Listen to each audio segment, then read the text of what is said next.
Hello friends, तो कैसे हो। आज की जो वीडियो है वो है मणिपाल हॉस्पिटल की। तो देखो, मणिपाल हॉस्पिटल आपने एक तो द्वारका वाला देखा है, सुना है बहुत स्टूडेंट ने।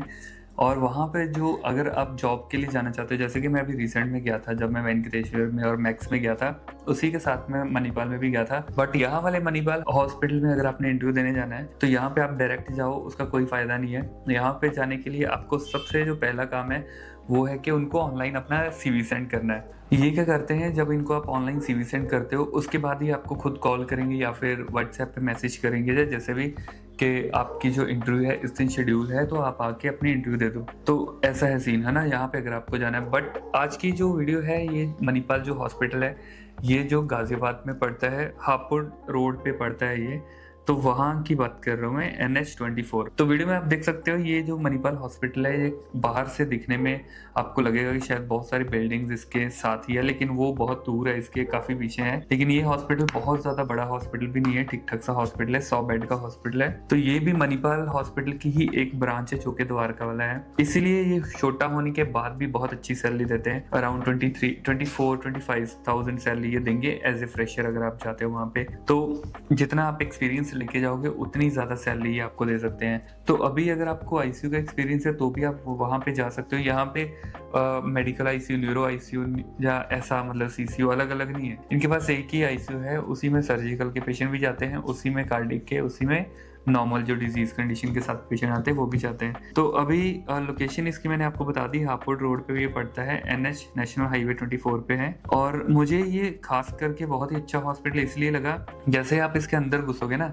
ऐसे मतलब बहुत ही अच्छा सा फील होता है, बहुत अच्छे से साफ सफाई है और बहुत अच्छा सा हॉस्पिटल है, और ऐसे बिल्कुल खुला है, ज़्यादा कंजस्टेड नहीं है ये हॉस्पिटल ना। तो इसलिए मुझे बहुत अच्छा लगा। मैं इवन जब इंटरव्यू देने जाना है तो वो आपको क्या करना है, अंदर एंट्री नहीं करनी है, आपको इसके बैक साइड से घूम के आना है और बेसमेंट में इनका HR है, वहाँ पे जाना है। बट स्टिल क्योंकि मेरे एक दो स्टूडेंट है यहाँ पे, तो मैं सीधा अंदर ही चला गया और मैंने उनसे मैं मिला भी। तो कैथलैब में काम करते हैं, उनके साथ मिला। तो उस टाइम पे थोड़ा सा मैंने हॉस्पिटल एक्सप्लोर किया, तो मुझे बहुत अच्छा लगा। तो अगर मैं काम नहीं करता तो डेफिनेटली मैं भी वहाँ पे जाके मतलब लग सकता था। बट वो आगे मैं आपको बताता हूँ इंटरव्यू का, है ना। और यहाँ पे एक चीज़ है कि ओनली इन्वायरमेंट अच्छा नहीं है, सैलरी भी बहुत अच्छी है। और इंटरव्यू की मैं एक चीज़ आपको बताना चाहता हूँ कि अभी तो देखो मेरी इंटरव्यू यहाँ पे हुई नहीं है, क्योंकि मैंने उनको 7 ईयर्स एक्सपीरियंस बताया था, और उन्होंने मुझे मतलब इंचार्जशिप के लिए बोला था कि हमें इंचार्ज की ज़रूरत है, तो आप अगर इंचार्जशिप के लिए आना चाहते हो या इंचार्ज अगर बनना चाहते हो तो आप बन सकते हो। मैंने उनको आईसीयू के लिए बोला, लेकिन उनके पास आईसीयू के लिए वैकेंसी नहीं थी सुपरवाइजर की या इंचार्ज की, तो वार्ड के लिए थी और ER के लिए थी। तो अभी वहाँ पे मैं इंटरव्यू के लिए फिर से जाऊँगा, है ना। जैसे कल मैं अभी गया था यहाँ पे, इन्होंने मुझे बोला है कि हम 2-3 दिन तक आपको बुलाते हैं, क्योंकि हमारे जो CNO उनके हैं वो छुट्टी पे थे, है ना। और एक चीज़ मैं आपको बताऊँ, यहाँ पे मुझे पहली बार इन्होंने बोला कि, और मैंने उनको बोला कि मैं इंटरव्यू के लिए आया हूँ, तो HR वाला एक लड़का था, उन्होंने बोला कि अच्छा आप इंटरव्यू के लिए आए हो। मैं क्या, हाँ। बोले आप लग तो नहीं रहे कि आप इंटरव्यू के लिए आए हो। तो एक्चुअली क्या था ना कि मैं ऐसे ही कुछ ट्राउजर पहना था और जैकेट पहनी थी, है ना, और T-शर्ट पहनी थी। तो उन्होंने मुझे बोला कि देखो अगर आप इंटरव्यू के लिए आए हो तो आपको फॉर्मल में आना चाहिए। तो मैं तो देखो बाइक पे जाता हूँ, तो इतनी ठंड है, और मैंने उनको वही बोला चीज़ कि इतनी ठंड है तो यार बंदा क्या फॉर्मल में आएगा ना, तो आपको अगर इंटरव्यू करनी है तो आप देख लो। तो फिर उन्होंने बोला ठीक है, लेकिन आप परसों आना, क्योंकि हमारी CNO छुट्टी पे है, तो आपको खास ध्यान रखना है। देखो मुझे इस चीज़ का कोई फ़र्क नहीं पड़ता, क्योंकि मुझे वहाँ पे काम थोड़ी करना है, मैं तो जस्ट आप लोगों के लिए गया था, इंटरव्यू देने गया था, अपना एक्सपीरियंस आपके साथ शेयर करने गया था। लेकिन अगर आपको जाना है एज ए इंटरव्यू पर्पज़, तो फर्स्ट इंप्रेशन जो है आपका वो अच्छा होना चाहिए। और फर्स्ट इंप्रेशन अच्छा तभी होगा अगर आप अच्छे कपड़े पहन के बिल्कुल डिसेंट से बन के जाओगे, है ना। और अगर आप कटिंग वाले हो तो कोशिश करो अपनी बियर्ड ट्रिम करके जाओ, ताकि आपको ऐसी चीज़ ना सुननी पड़ेगी। मतलब थोड़ा सा ऑकवर्ड सा फील होता है कि हमें, मुझे भी लगा कि यार ये क्या बताओ क्या बोल रहा है, बट स्टिल मुझे कोई ज़्यादा फर्क नहीं पड़ा, है ना। और आपकी ज्वाइनिंग में ज़रूर फ़र्क पड़ सकता है, बट कोई दिक्कत नहीं है। अगर आप मेरा कोर्स लेते हो तो मैं आपको रेफरेंस भी दूंगा, आपको अच्छे से रेडी भी करूंगा इंटरव्यू के लिए। तो हो ही नहीं सकता कि आपको वो क्लियर ना आपकी इंटरव्यू हो, आराम से आपकी इंटरव्यू भी क्लियर हो जाएगी और आपको अच्छी सैलरी भी मिल जाएगी।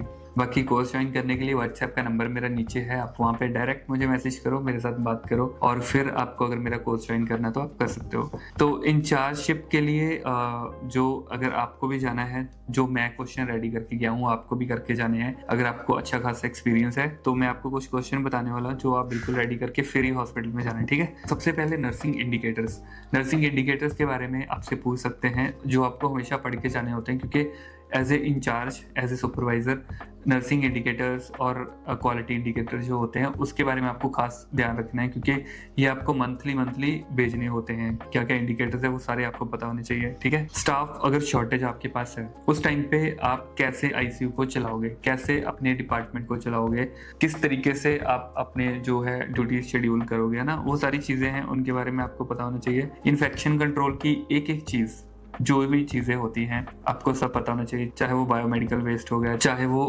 डेट ऑफ ओपनिंग कितने टाइम के लिए कौन से मेडिसिन कितने टाइम के लिए यूज़ कर सकते हो, ओपन वायल्स कितने टाइम के लिए यूज़ कर सकते हो, है ना। उसके बाद barrier nursing, reverse barrier nursing, isolation और positive air pressure, negative pressure वाले रूम हो गए, है ना। ऐसे करके बहुत सारी चीज़ें, मतलब जितने भी इन्फेक्शन कंट्रोल के अंदर आती है वो सारी चीज़ें आपको बताना चाहिए। इन्फेक्शन कंट्रोल के ऊपर मैं एक अलग से वीडियो बनाऊंगा जिसके अंदर मैं सारी चीज़ें आपको बताऊंगा कि क्या क्या चीज़ें हैं जो हमें इन्फेक्शन कंट्रोल के अंदर पढ़ के जानी है, वो सारी चीज़ें आप रेडी कर लेना, ठीक है। तो उसके बाद अगर पेशेंट आपके पास कोई ऐसे आते हैं जिनके साथ कोई अटेंडेंट नहीं होता है और पेशेंट का एक्सीडेंट केस होता है, उस केस में आपको क्या करना है, किस तरीके से आपको उनकी फाइल रेडी करनी है, किस तरीके से उनकी एडमिशन हम करा सकते हैं, है ना। जैसे नॉर्मल हम क्या करते हैं कि ऐसा वाला पेशेंट जो बिल्कुल अननोन है, हमें कुछ पता नहीं है कौन है पेशेंट, उसके पास फ़ोन भी नहीं है और पेशेंट को कोई हेड इंजरी है, जीसीएस लो है, पेशेंट को अपने बारे में पता नहीं है, ना वो बता पा रहा है, तो ऐसे वाले पेशेंट का हम क्या करते हैं, अननोन, उनके नाम के आगे अननोन लिख देते हैं और उनका एक UHID होता है, जो कि UHID तो हर मतलब यूनिक आइडेंटिफिकेशन नंबर होता है हर हॉस्पिटल का। तो इसी तरीके से उस पेशेंट का एक UHID होगा प्लस अननोन करके उसका नाम होगा, है ना। तो ये चीज़ होती है जिससे हमें एक आइडिया सा लग जाता है, क्योंकि UHID किसी भी बंदे का सेम नहीं होगा, सबका अलग अलग होता है। तो हम UHID प्लस उसके नेम जो कि अननोन है वो करके लिख के हम उसकी एडमिशन करवा सकते हैं। तो उसके बाद प्रोसीजर्स के बारे में आपको खास नॉलेज होनी चाहिए। देखो, एज ए इंचार्ज और as a supervisor you are the one who will be taking care of all the patients. अगर किसी भी आपके स्टाफ को, जूनियर्स को कोई प्रोसीजर करवाने में, कोई कैमरा डालने में, कोई राइस ट्यूब डालने में, है ना, या कोई रेडियो लाइन डालने में या कुछ भी दिक्कत आती है, तो they all are depends upon you. So if you don't have knowledge about all this procedure then definitely you will not be a good supervisor. सो एक अच्छा सुपरवाइजर बनने के लिए आपको ये सारी चीज़ों का पता होना चाहिए, क्योंकि अगर आप अपने डिपार्टमेंट में हो और for example I am the one who is taking care of all the patient, like I am the supervisor in my ICU, तो अगर किसी पेशेंट को मान लो EJ भी डालना है, कैमरा नहीं मिल रहा है, एक्सटर्नल जुगुलर लाइन डालनी है, तो मुझे,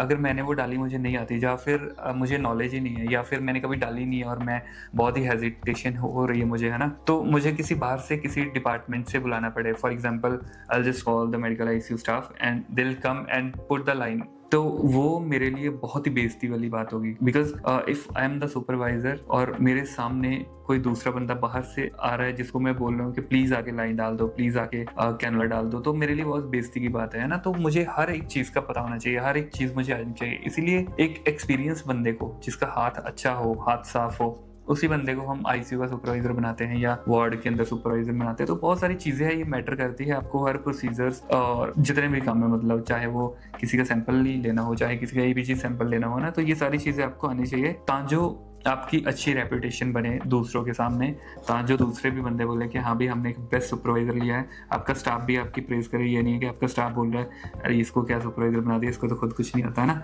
तो ये चीज़ नहीं होनी चाहिए। और इसके साथ साथ आपको ये भी पूछ सकते हैं कि आपने कौन कौन से पेशेंट्स असिस्ट करे हैं या कौन कौन से पेशेंट्स देखे हैं, कौन कौन सी कंडीशंस हैं जो आपने हैंडल करी है ना।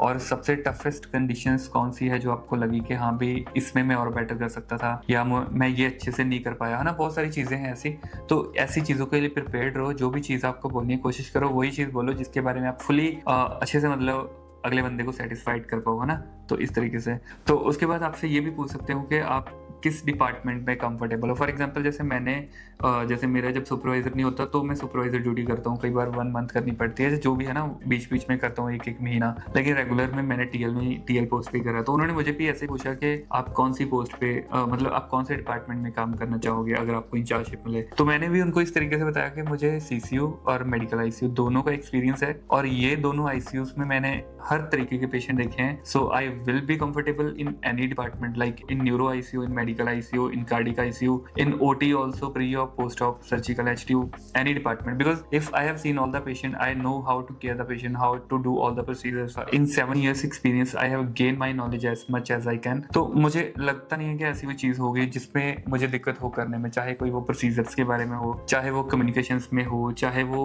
पेशेंट की कोई भी दिक्कत है उनको हैंडल करने में हो, है ना। हर चीज़ मैंने फेस करी हुई है, हर चीज़ मैंने हैंडल करी है अपने तरीके से। तो ये सारी चीज़ें ना आपकी बातों से, आपकी आंसर करने से पता चलती है।